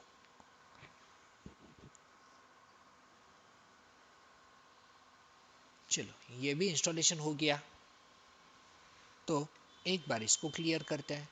तो कंटेनर हाइफन टूल्स एंड पॉडमैन ये दोनों को हमने इंस्टॉल किया। अब ये दोनों इंस्टॉल करने के बाद बस आपका सब कुछ काम हो चुका है। अब आपको यहाँ पे कोई ऑपरेटिंग सिस्टम रन करनी है इनसाइड कंटेनर, कंटेनर के अंदर। अब कंटेनर को मैनेज करने वाला पॉडमैन चाहिए था, वो आ गया। कंटेनर टूल चाहिए, वो हो गया। देखो रियलिटी में आपके पास VM होता तो कितना टाइम लगता है, यहाँ पे तो सब कुछ रेडी है। अब मैं पॉडमैन से पूछता हूँ, पहले पॉडमैन का वर्जन क्या है। पॉडमैन हाइफन वी, तो 1.0.2 कुछ वर्जन दिखा रहा है हमें, ठीक है। तो पॉडमैन हमारे पास है। आप चेक करोगे वे इज पॉडमैन, वे इज का स्पेलिंग ही गलत है, वेयर इज पॉडमैन। तो देखो इसकी फाइल कहाँ पे स्टोर है ये दिखा रहा है, विच पॉडमैन। तो पॉडमैन, देखो पॉडमैन की कमांड USR बिन में है, तो सब कुछ हमें यहाँ पे शो कर दिया। इट्स ओके, पॉडमैन हमारे पास है, ये तो कंफर्म है क्योंकि वर्जन ही दिखाता तो इनफ है, ये बाकी सब चेक करने की जरूरत नहीं थी। फिर भी आप कहोगे नहीं RPM के साथ चेक करते हैं, कर लो। RPM हाइफन क्यू पॉडमैन, ये भी दिखाएगा आपको कि पॉडमैन 1.0.0 आपके पास है, ठीक है। अब पॉडमैन क्या क्या कर सकता है, कंटेनर को मैनेज करने के लिए आपके लिए सब कुछ करेगा। पहले आप इसे पूछो, पॉडमैन क्या मेरे पास किसी इमेज OS की इमेज है, उबंटू, रेड हैट या कोई और। तो कुछ नहीं है, होता तो दिखाई देता, मेरे पास कोई भी इमेज नहीं है। अब मुझे कुछ भी रन करना है तो कहाँ से चाहिए, तो ये अपने सेंट्रल हब के पास जाएगा क्लाउड पे और वहां से इमेज लेके आएगा। बट इंटरनेट पे जाना है तो इंटरनेट तो चाहिए, टाइम डेट भी तो सही चाहिए। ओके, ये हमें सब कुछ सेट करना पड़ेगा, ठीक है। तो मैं यहाँ पे काम करता हूँ, डेट चेक कर लेता हूँ, ये तो गलत है। फिर पहले तो आईपी को ऑटोमेटिक करते हैं, इंटरनेट चल जाएगा क्योंकि हमारा जो आईपी है ना वो एम सर्वर के कारण हमने स्टैटिक सेट किए थे। ENP03 देखो, ENP0S3, तो ये 192.168.0.2 है। For the cause of M server हमने ये सेट किए थे। तो मैं कमांड चला तो NMCLI कनेक्शन अप, ENP वाला कनेक्शन, जो हमारा कनेक्शन हमेशा ब्रिज पे होता, सॉरी हमेशा ऑटोमेटिक पे होता है, और मेरा वर्चुअल मशीन का जो सेटिंग में से कनेक्शन है वो ब्रिज पे है। तो इसे ऑटोमेटिक फिजिकल नेटवर्क से आईपी मिल जाएगा। यदि आप चेक करोगे इसे आईपी क्या मिला है, तो देखो IAP config ENP0 192.168.1.102, तो फिजिकल नेटवर्क से मिल गया क्योंकि ये ब्रिज पे है। अब यदि ये स्टार्ट हुआ है तो अब हम इसको आगे बढ़ाना चाहते हैं कि ये स्टार्ट होने के बाद हमारा नेक्स्ट प्लान ये है कि हम किसी इमेज को यहाँ पे रन करना चाहते हैं, लेकिन डेट अपडेट हुआ क्या, तो नहीं। तो NM सिस्टम को रिस्टार्ट करते हैं, systemctl रिस्टार्ट क्रोनी, ये हमारा टाइम डेट वाली सर्विस, इसको ही अपडेट कर डाला। अब चेक करेंगे तो जून 26 टाइम डेट अपडेट हो गया। चलो अब पॉडमैन से पूछते हैं, पॉडमैन इमेजेस, कोई इमेज नहीं है, ठीक है। अब देखो पॉडमैन से कहते हैं कि तुम सर्च करो किसी इमेज को, जैसा फुल स्क्रीन करता हूं, पॉडमैन सर्च उबंटू, मुझे सर्च करके उबंटू है क्या बताओ, उबंटू। देखो ये खुद सर्च करेगा और आपको लिस्ट दिखाएगा, खुद जाएगा ऑनलाइन, कहाँ पे जाना है, रेड हैट रजिस्ट्री के पास जाना है या डॉकर के पास जाना है, उसकी रिस्पॉन्सिबिलिटी, ये टेंशन आपको नहीं लेना है। हाँ, उसने कहा यहाँ पे सब पे उबंटू उसको मिल गया। तो ये देखो डॉकर IO लाइब्रेरी में उबंटू है, सबसे ज़्यादा लाइक जैसे इसको पॉइंट दिख रहा है तो इसको ही ले लेंगे। और कौन है ऊपर? क्वे डॉट आयो के पास भी है ऊपर, क्वे डॉट आयो का ही पाता है, ठीक है। तो ये डॉकर वाले को लेते हैं, ये वाला कॉपी करता हूँ, ठीक है। और यहाँ पे पॉडमैन से कहते हैं पॉडमैन पूल कर लो इसे, ये इमेज हमें चाहिए, और एंटर। पॉडमैन का स्पेलिंग पॉडमैन पूल।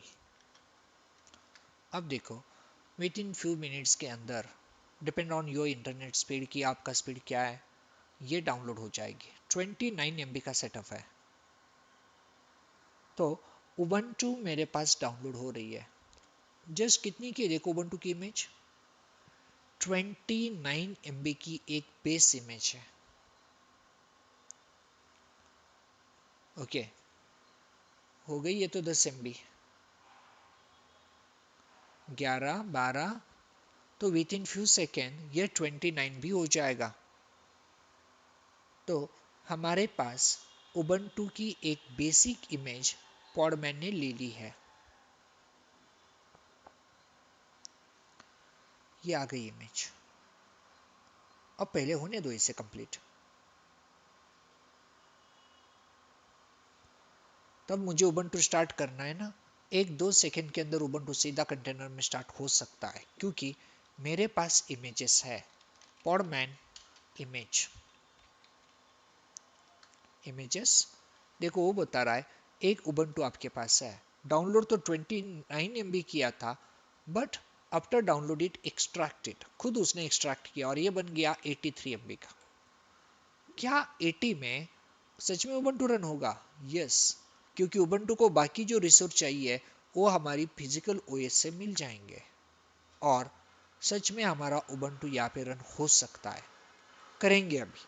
अब देखो मैं पॉडमैन से कहता हूँ पॉडमैन पूल सेंटोएस। अब मैंने इसे ये भी नहीं बताया वो किधर है, मैंने सर्च भी नहीं किया, सीधा ऑर्डर दे रहा हूँ पॉडमैन पूल सेंटोएस।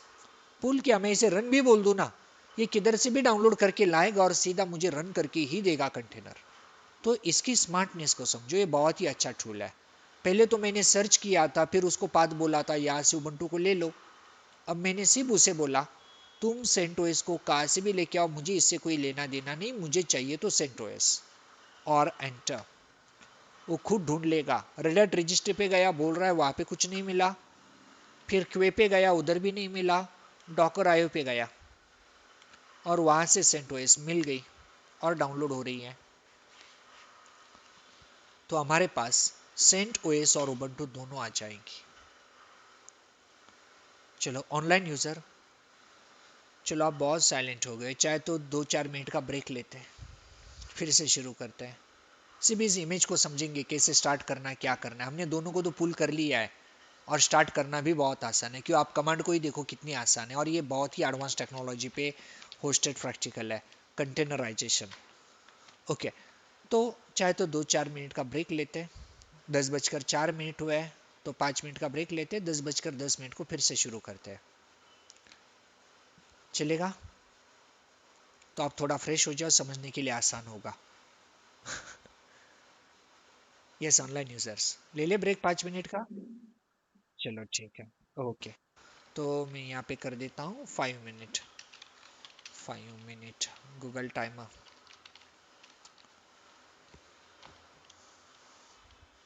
यार गूगल टाइमर विथ म्यूजिक भी होता है, देख लेते हैं सर्च करके, मैंने कभी यूज़ नहीं किया है। नहीं ये अलग है, ये अलग है, यूट्यूब पे गया है सीधा। ठीक है, तो गूगल टाइमर 5 मिनट।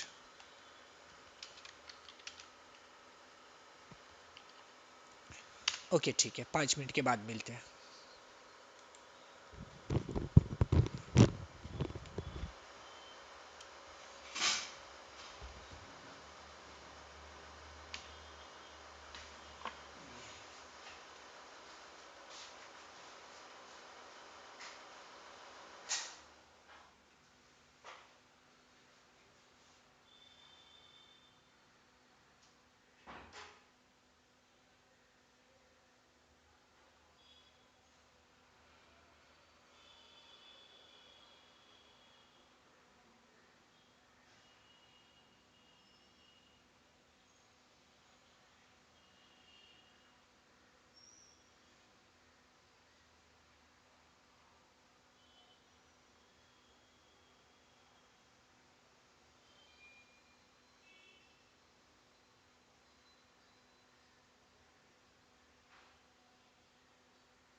ओके, चलिए शुरू करते हैं।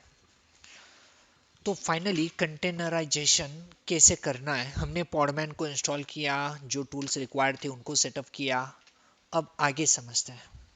तो सबसे पहले मैं हमारी सिस्टम में आता हूँ। देखो, ये पॉडमैन जो है ना, बहुत ही इजी है मैनेज करने के लिए। पॉडमैन क्या, डॉकर भी ऐसा ही है। जैसे आपको बोला ना, आप पॉडमैन को समझ जाओ, डॉकर अपने आप आ जाएगा। सिर्फ जब डॉकर पे काम करोगे तो ये इंस्टॉल डॉकर होगा।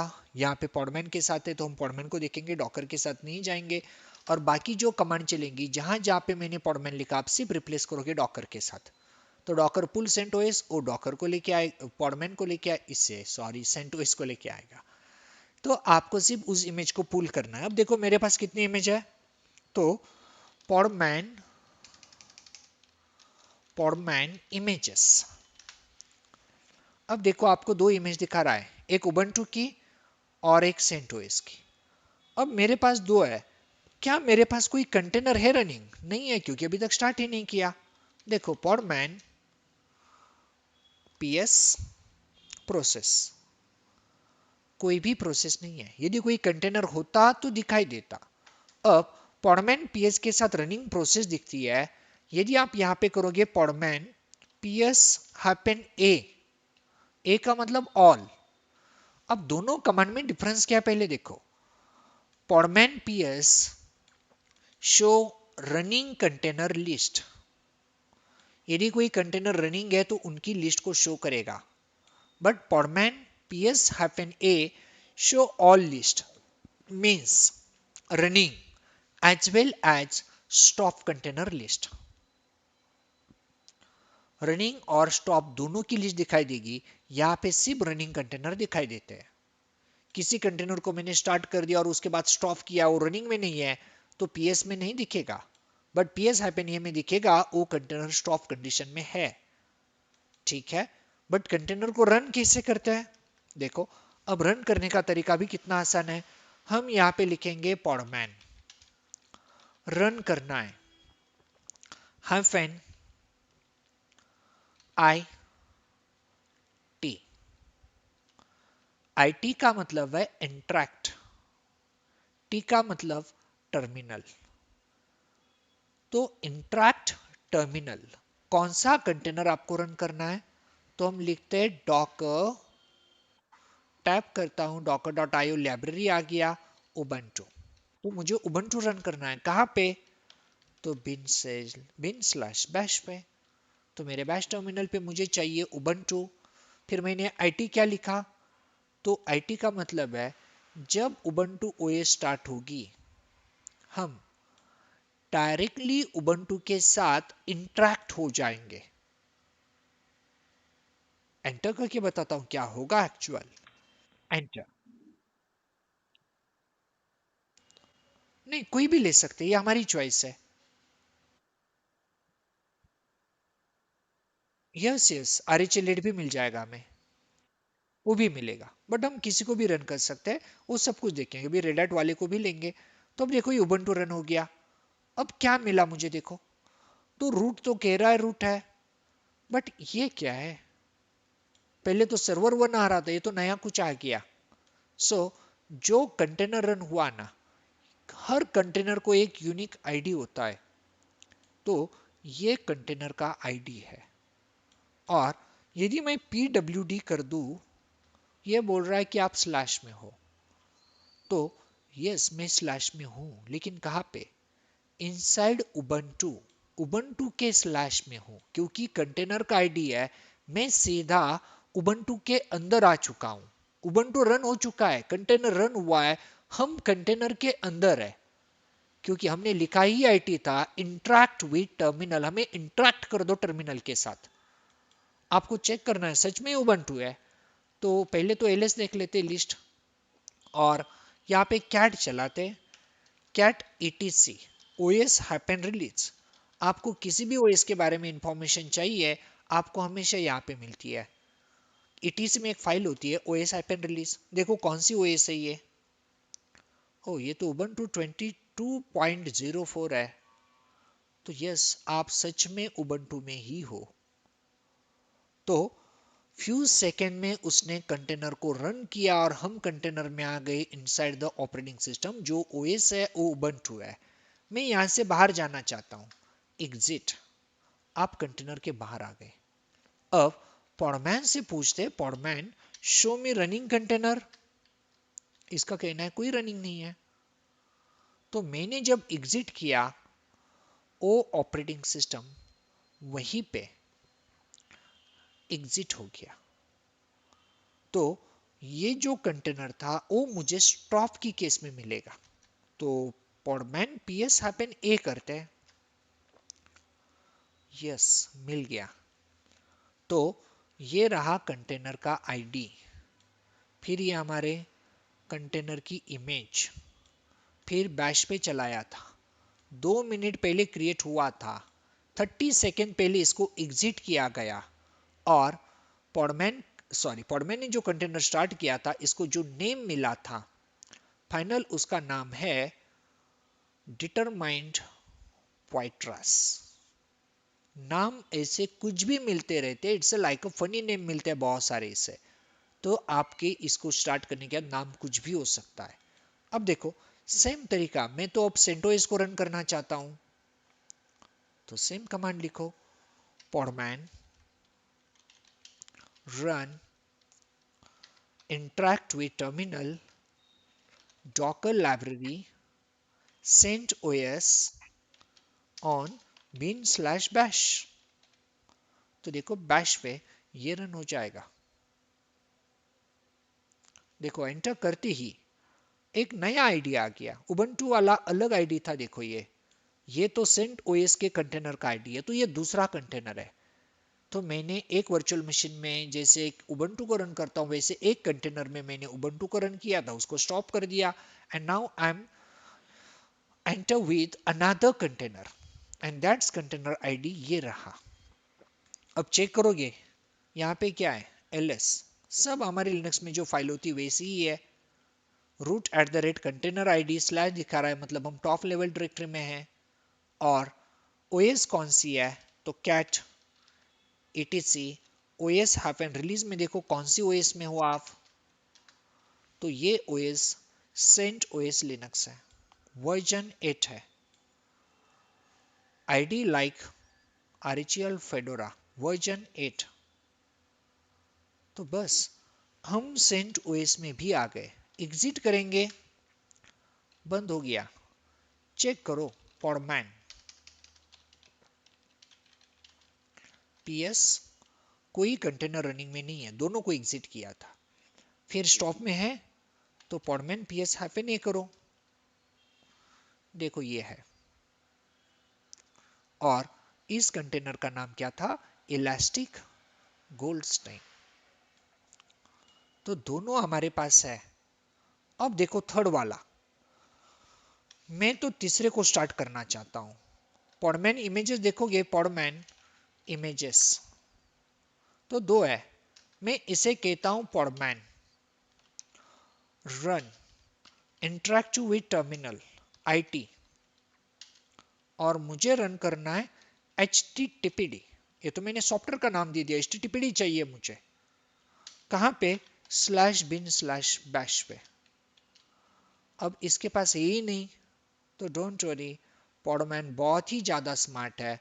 वो लेके आएगा, पहले डाउनलोड करेगा, कहाँ से मिलेगा वहां से लाएगा, फिर उसको स्टार्ट करेगा, और स्टार्ट करके आपको सीधा टर्मिनल के अंदर लाके छोड़ देगा, क्योंकि आपने उसे बोला है इंटरेक्ट विद टर्मिनल आईटी। देखो ये डाउनलोड कर रहा है, तो सब रिस्पॉन्सिबिलिटी पॉडमैन ही लेता है, आपके लिए कुछ हेडेक इसने रखा ही नहीं है। डाउनलोड कहाँ से आप बता सकते हो सर्च करके कि आपको डॉकर से चाहिए, क्यूए से चाहिए, जो लिस्ट मिली है, बट आप इसे कुछ भी नहीं बताओगे तो अपने हिसाब से काम करता रहेगा। तो एक एचटीटीपी की इमेज उसने ले ली, सीधी इमेज को रन करेगा, और हम होंगे तो सीधा उस इमेज के अंदर, मतलब उस कंटेनर के अंदर। ये हमारा थर्ड कंटेनर है। होने देते इसे भी स्टार्ट। अब देखो ये क्या आ गया, तो कंटेनर आईडी है उसमें यूएसआर लोकल अपाचे 2, और हम अपाचे 2 में यहाँ पे है एलएस। यहाँ पे देखो htdocs वो फाइल है जिसमें हमारी वेबसाइट की इंडेक्स फाइल होती है। अब मैं एग्जिट करूंगा और चेक करूंगा पॉडमैन इमेजेस कौन सी है मेरे पास, तो देखो एक httpd वाली भी आ गई। तो मैंने सीधा इसको पुल भी नहीं बोला था, पहले वाले ओएस को देखो मैंने पहले सर्च किया था, इसको पाथ बोला था।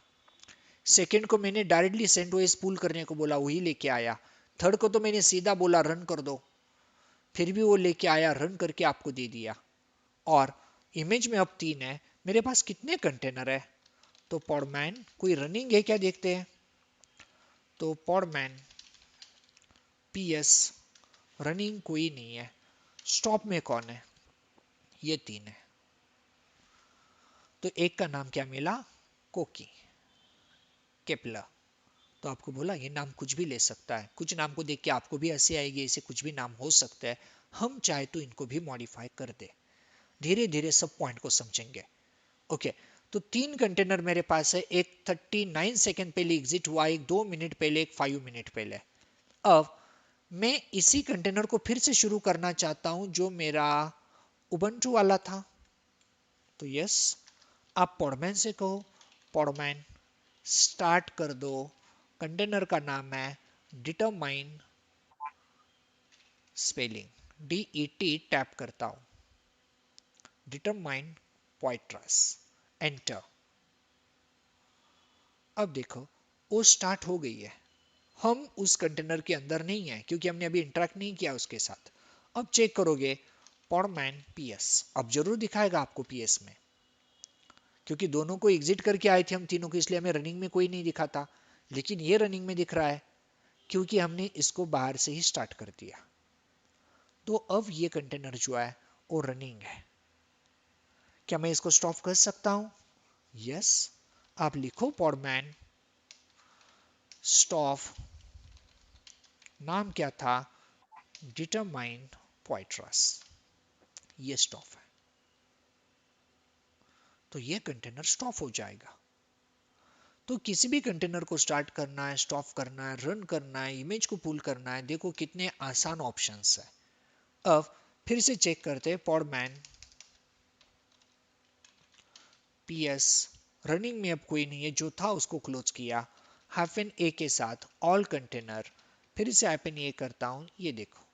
अब सेंट ओएस को रन करते हैं, तो पॉडमैन स्टार्ट सेंट ओएस का नाम देखते क्या था? तो सेंट ओएस का नाम था इलास्टिक, ठीक है। तो ई इलास्टिक टैप करते हैं, आ गया, एंटर।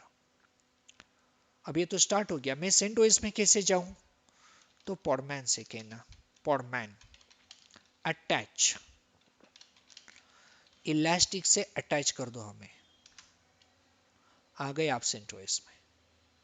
एलएस, यहाँ पे फोल्डर बना के देखते हैं। फोल्डर को नाम देता हूं मैं, सपोज पुणे, या कोई और नाम देते हैं, एबीसी देते हैं, क्योंकि पुणे करेंगे तो अल्फाबेटिकली मिडल में जाएगा, एबीसी करेंगे तो फर्स्ट पे आएगा, ठीक है। चेक करते हैं, देखो एबीसी बन गया। परमिशन देखते हैं, ls -ld abc, ये रही परमिशन। सीडी करके चलते उसमें एबीसी में, तो आ गए एबीसी में। यहाँ पे कुछ फाइल बनाते टच के साथ, नोट 1 से लेके 55 तक, .txt ls बन गई फाइल। एग्जिट, एग्जिट करोगे तो कंटेनर स्टॉप होगा। पॉडमैन पीएस कोई रनिंग में नहीं है। अब पीएस हैपन ए करते हैं। अब मुझे यदि मेरी वो फाइल फोल्डर देखनी है तो आप सेंट ओएस वाले कंटेनर को स्टार्ट कर दो। फिर उस कंटेनर में जाओगे तो आपको आपकी फोल्डर भी दिखेंगे, क्योंकि आप नया सेंट ओएस वाला रन करोगे तो और एक कंटेनर रन होगा, like another one virtual machine. But आपने फोल्डर उसमें नहीं बनाया, आपने फोल्डर तो इसमें बनाए जो स्टॉप है। तो आपको फोल्डर देखने हैं अपने, तो फिर से इसको स्टार्ट कर दो और फिर अटैच करके देख लो, मिल जाएंगे। तो ये बाय डिफॉल्ट जो हमारे है वो इसमें है। अब हम चाहते ये स्टॉप वाले भी मुझे नहीं चाहिए, नहीं चाहिए तो आप हटा दो इनको। हम लिखेंगे पॉडमैन रिमूव, और कौन रिमूव करना है, तो कोकी। पहले कोकी को करते हैं, कोकी। इतना ही डालता हूं, शॉर्टकट लेता है क्या देखते हैं, एंटर। नहीं समझ पाया, वो बोल रहा है कंटेनर आईडी या फुल नेम डाल दो। ठीक है, तो पॉडमैन रिमूव कोकी, टैब यूज करता हूं, आ जाएगा वैसे भी। हाँ आ गया। आपको दूसरा भी डालना है, डाल दो। डिटरमाइंड, दो दो कंटेनर निकाल दिए मैंने, रिमूव। अब देखोगे पॉडमैन, तो स्टॉप में एक ही कंटेनर है, पॉडमैन पीएस हाइपन ए। देखो एक ही है, उसको भी निकालते हैं।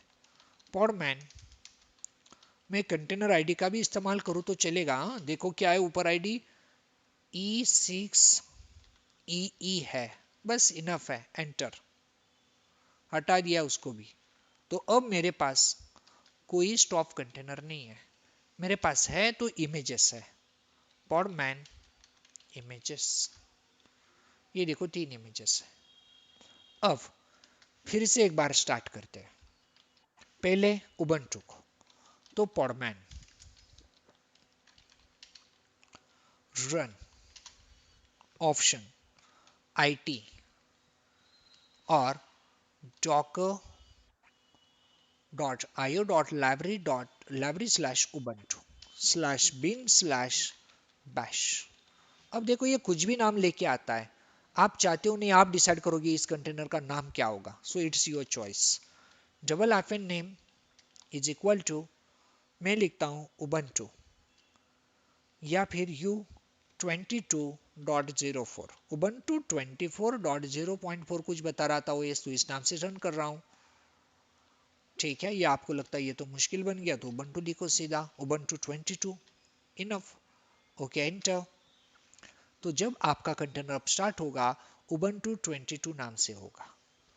सच में देखते हैं ऐसा ही हुआ है क्या, तो एग्जिट करने से स्टॉप होगा, पॉडमैन पीएस हैपन ए में दिखेगा।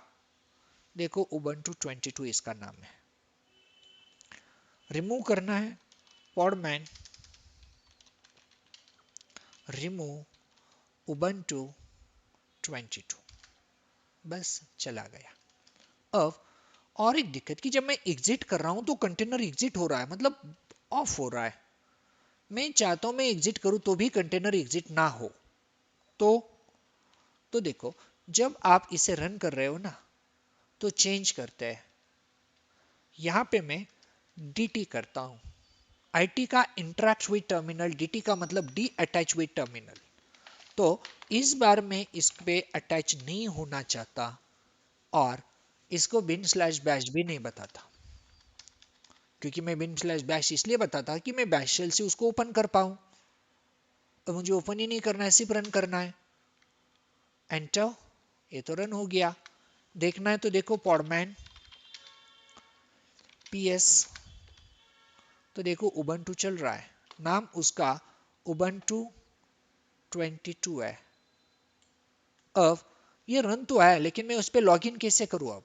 तो लॉगिन करने से अब अटैच से काम नहीं होगा, क्योंकि आपने उसको टर्मिनल पे रन किया ही नहीं है बैश पे। तो आप लिखोगे podman फिर एग्जीक्यूट -it, नाम क्या है उसका? ubuntu 22 /bin/bash। अब एंटर करो तो आ गए आप कंटेनर में। तो बस हम अब कंटेनर के अंदर है, आपको एग्जिट करना है कर दो। आपके इस एग्जिट से आपका कंटेनर स्टॉप नहीं होगा। दैट्स वाई तो हमने डीटी किया था इस बार podman ps, तो आपका कंटेनर रनिंग है। बस, तो ये भी इश्यू सॉल्व हो गया। इंटरेक्ट करके जाते थे, जब भी एग्जिट करते थे वो स्टॉप होता था। अब तो स्टॉप भी नहीं होता, अब चलता जा रहा है। अब खुद लगता है आपको स्टॉप करना है तो लिखो podman stop एंड ubuntu 22 हो जाएगा स्टॉप। तो जब तक अब हम खुद मैन्युअली इसको स्टॉप नहीं करेंगे, ये खुद स्टॉप नहीं होगा, ये चलता रहेगा। ठीक है, अब मुझे स्टॉप करना है तो podman, या फिर चलने दो और एक स्टार्ट करते हैं। podman, देखो स्टार्ट कैसे किया था हमने, dt रन और happen dt, नाम क्या देना है? तो httpd वाला है तो इसको नाम देते चलो web space docker io library httpd वाले को रन करते हैं और एंटर। हो गया ये भी रन। तो आपके पास दो रनिंग है, podman ps, देखो दो रनिंग है। तीसरा भी करना है, कर सकते हो। तो podman क्लियर करता हूं, podman run -dt D attach with terminal, बार बार ये नाम बता रहा हूँ इसके मतलब क्या है। फिर डबल -name रन करेंगे CentOS, ये नाम होगा कंटेनर का क्योंकि डबल नेम देने के लिए इस्तेमाल कर रहे हैं। इमेज का नाम क्या है? तो docker io लाइब्रेरी CentOS और एंटर। अब देखोगे हमारे पास तीन है, podman ps, एक का नाम CentOS, दूसरे का वेब, तीसरे का ubuntu। किसी में भी एंटर करना है तो एग्जीक्यूट करके आप एंटर कर सकते हो, और नहीं लगता आपको स्टॉप करना है तो मैं लिखता हूं podman स्टॉप। आपको लगता है वेब वाला स्टॉप करना है तो वेब लिखो, और आपको लगता है सब स्टॉप करने हैं -a कर दो, ऑल हो जाएंगे स्टॉप। तो तीनों के तीनों एट अ टाइम स्टॉप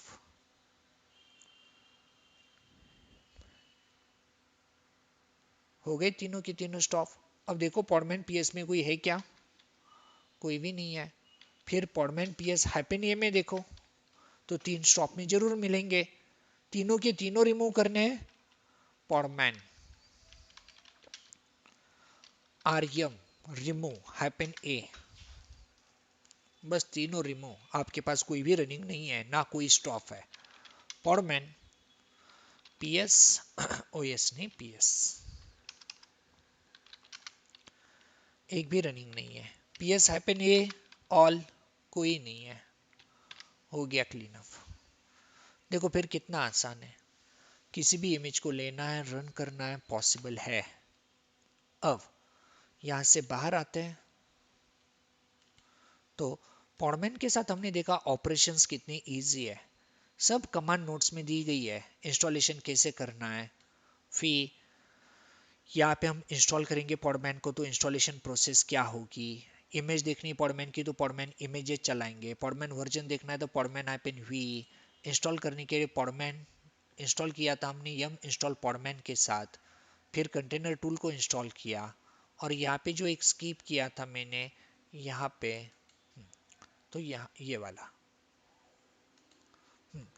तो जब हम कोई इमेज लेते हैं तो पहले उसकी रजिस्ट्री का नाम होता है कि वो docker.io से आई है, रेड हैट रजिस्ट्री से आई है। फिर जिस यूज़र ने उसको अपलोड किया उसकी इंफॉर्मेशन होती है, और फिर इमेज का नाम होता है। तो वही यहाँ पे दिया गया था जो हमने इमेज यहाँ पे डाउनलोड की। जैसे आप यहाँ पे आओगे और podman इमेजेस देखोगे तो इमेज का सिंटैक्स कुछ ऐसे होता है। तो डॉकर की लाइब्रेरी, उसमें HTTPD है, उसमें उबंटू है, उसमें CentOS है। ओके, तो ये इमेजेस हमें वहां से मिली। अब हम कोई और इमेजेस को वहां से लेना चाहे तो देखो आपके फ्रेंड ने कोई अपलोड कर दी तो आपको पाथ दे सकता है। ये जो मैंने यहाँ पे डाला ये रेड हैट वालों का पाथ है। चलो अब इसको भी एक बार यूज करके देखते हैं कौन सी इमेज हमें यहाँ से मिलती है। तो इसको चाहे तो मैं ऐसे ही रखता हूँ ओपन, जो हमें दिखाई दे। तो देखते हैं पॉडमैन पूल रेड रजिस्ट्री। तो registry dot access dot redhat.com/UBI, ये यूनिवर्सल बेस इमेज कहलाती है UBI 8। और इसमें उनका कहना है UBI में है लेटेस्ट नाम से। देखते ऐसा कोई है क्या, क्योंकि हमारे बुक्स में जो नोट्स होते हैं उसमें उन्होंने दिए हुए बात थे कि यहाँ पे हमने इमेज रखी है जिसे आप पुल करके ट्राई कर सकते हो। तो देखो सच में ये पुल हो रहा है। ओके, तो सर्च करते UBI 8 को तो भी हमें ये मिल जाता। तो ऐसी इमेजेस हमें यहाँ पे उन्होंने दी थी कि आप इसके साथ ट्राई कर सकते हो। या फिर सीधा मैं सर्च करूँगा पॉडमैन सर्च RHL 8 तो भी मिल सकता है। चेक कर लेते, वो भी सब कुछ देख लेते यहाँ पे। फिर यहाँ पे मैंने ये ऑप्शन भी दिया आपको कि ये जो आई होता है it's equivalent to T for terminal, I for interactive, D for detach और name option you use for set the name of container. तो ये नाम उनको इंडिकेट करता है। फिर कंटेनर में कैसे किसी पर्टिकुलर नाम के साथ किसी को रन करना है तो ये नाम दिया है। फिर वो इमेज जो भी आपकी उसका नाम डाल दो और फिर इसको बैश पे रन कर दो। कौन सी OS यूज कर रहे हो तो क्या TTC OS-release कमांड के साथ देख लो, आपको रनिंग OS की इंफॉर्मेशन मिलेगी।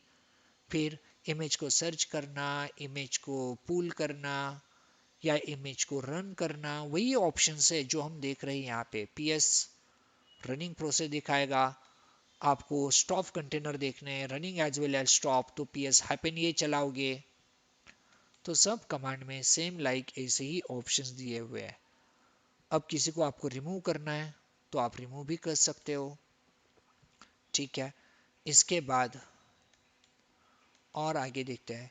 इन्फो चाहिए तो चलो आप पॉडमैन इन्फो के साथ इमेज की इंफॉर्मेशन को देख सकते हो। चलो इन कमांड को तभी यूज कर लेंगे हम, कुछ और हमें देखनी है सब। तो पॉडमैन इन्फो मिलेगा, पॉडमैन इंस्पेक्ट कमांड हमें इंफॉर्मेशन दे शो करेगी। और किसी इमेज को रिमूव करना है तो हम यहाँ पे RMI के साथ रिमूव इमेज के साथ रिमूव कर सकते हैं।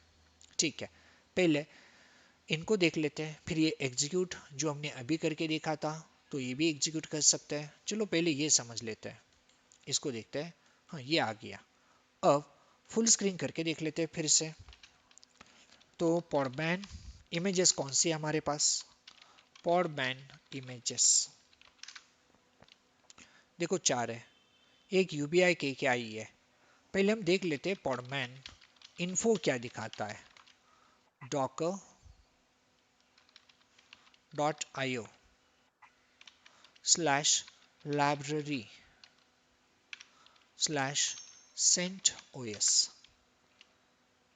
देखो अभी ये CentOS की कुछ इंफॉर्मेशन दे दी इसने, क्या क्या है इंफॉर्मेशन में चेक करते हैं। तो देखो कमांड ये चलाई थी हमने, तो कुछ होस्ट की इंफॉर्मेशन दे रहा है। बिल्डा वो सपोर्टिंग टूल है हमारे, फॉर्मैन 1.0 पे चल रहा है। पाथ ये कहाँ पे स्टोर किया गया इसे, डिस्ट्रीब्यूशन ये RHL 8 वालों का है। तो उसकी कुछ इंफॉर्मेशन दी गई है यहाँ पे। होस्ट नेम जिस पे हम चला रहे सर्वर 1.example.com है, कर्नल का वर्जन कौन सा है, बेस OS कौन सी है। फिर ये जो रजिस्ट्री यूज करता है वो कौन सी है तो रेड रजिस्ट्री है, quay.io है, डॉकर की रजिस्ट्री यूज करता है। सो ऐसी बहुत सारी इंफॉर्मेशन यहाँ पे दी गई है। और इंस्टेड ऑफ आप इंस्पेक्ट कमांड चलाओगे तो देखते हैं इंस्पेक्ट में भी क्या दिखाता है। तो इंस्पेक्ट, अब देखो ये जो इमेज लेना हमने, इमेज की इंफॉर्मेशन होगी इसमें। आते और ऊपर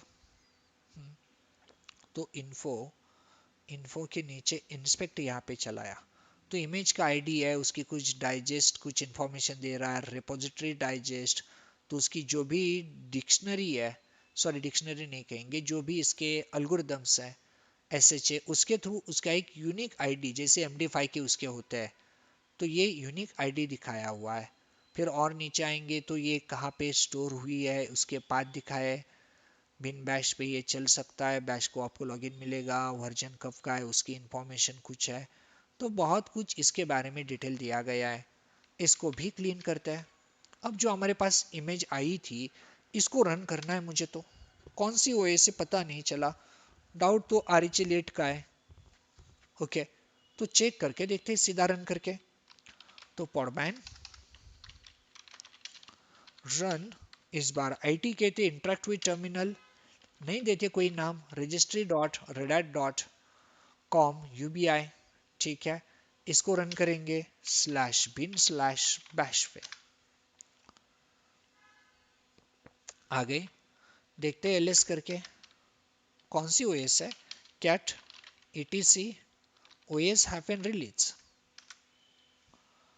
हाँ, ये रेड हैट एंटरप्राइजेस लिनक्स है 8.6 ऑफ्टा, बस रेड हैट लिनक्स ही मिला है हमें 8.6। और ऐसा भी नहीं कि यही से लेना था, आपने सर्च भी किया होता पॉडमैन सर्च RHEL 8, तो ये भी आपको दिखाएगा RHEL 8 कहाँ पे है। और आप किसी और को भी पुश कर सकते हो, तो ये जो ऑफिशियल इन्होंने खुद की बेस इमेज अपलोड की हुई है उनके पास है। तो देखो ये किसी और ने की है, तो पहले रजिस्ट्री कहाँ से है उसका नाम है, वार्निल ने डाली है यहाँ पे, RHEL 8 जेल के नाम दिया है, सो ये सब है। और ऊपर आएंगे तो देखो ऐसी बहुत सारी इमेजेस आपको मिलेंगी, इतनी सारी लिस्ट है, कहीं से भी हम इसको ले सकते हैं।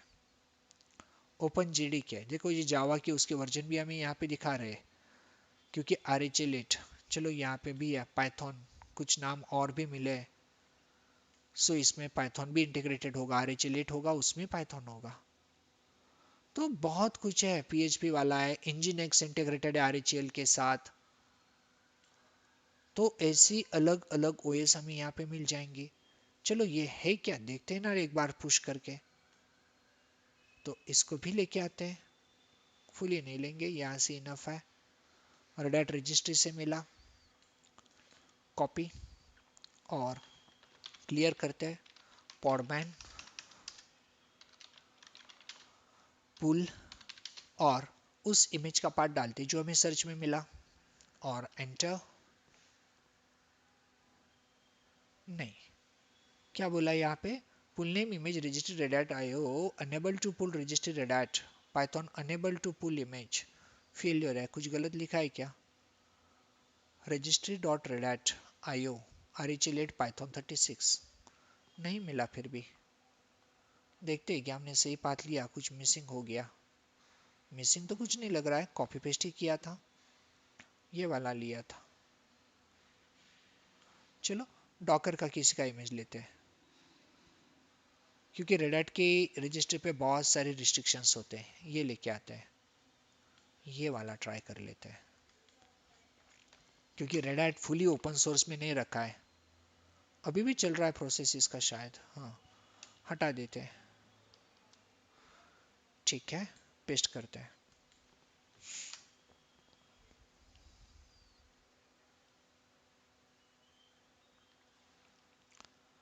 देखते हैं यहाँ से पुश होता है कि नहीं, क्योंकि इमेज वहाँ पे अवेलेबिलिटी इट्स ओके नहीं है, तो नहीं होगा। ठीक है, तब तक नोट्स पे आ जाते हैं फिर से।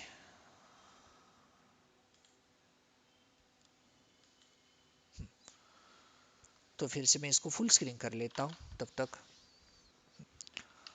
तो इसके बाद अब किसी को आप स्टॉप करना चाहो स्टॉप कर सकते हो, स्टार्ट करना है तो स्टार्ट कर सकते हो, रिस्टार्ट करना है किसी इमेज को तो रिस्टार्ट कर सकते हो।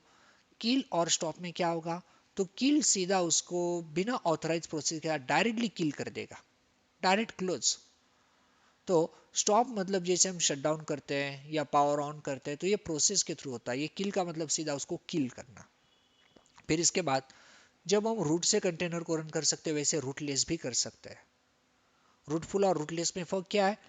तो if container create by using root then it's called rootful, और if container run with normal user it called rootless. तो मुझे लगता है चलो बहुत सारे ऑनलाइन लोग भी कम है, तो हम यहाँ पे रुकते हैं, अगली बार जब आएंगे, इसलिए मैंने कहा था एक दिन में ये खत्म होने वाला नहीं है, कल शुरू किया होता तो हो जाता।